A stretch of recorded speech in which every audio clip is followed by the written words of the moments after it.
چې دې تیاره ژوند کې د بله شیرنا لالیا زه نن خبره کوم په داسې یوه ګناه لالیا تا یې تپوس چېرته سهار او مازدیګر کړی دی تا د دې خپل بچي په ژوند چېرته نظر کړی دی دا ورځ په ورځ چې ورله رنګارنګ سینګار راځي د کم طرف نه ورله دا ښکلی پیزار راځي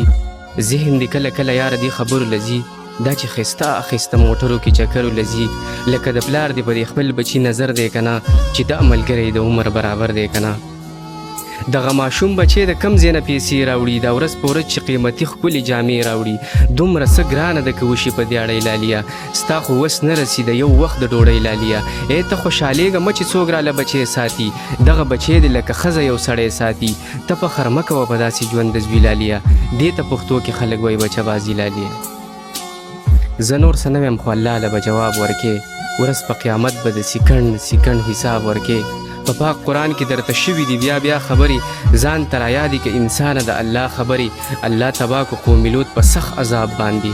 تاسو شرمېږئ نه په دومره ډېر سیلاب باندې چې کم انسان دغه ګناه کوي په فرش لالیا نو د غصې نه خوځېده راځي په عرش لالیا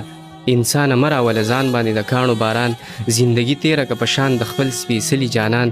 دیان بغلی شي خدا خبر یاد ساته که پوهه شوی نه یې ځان داسې برباد ساته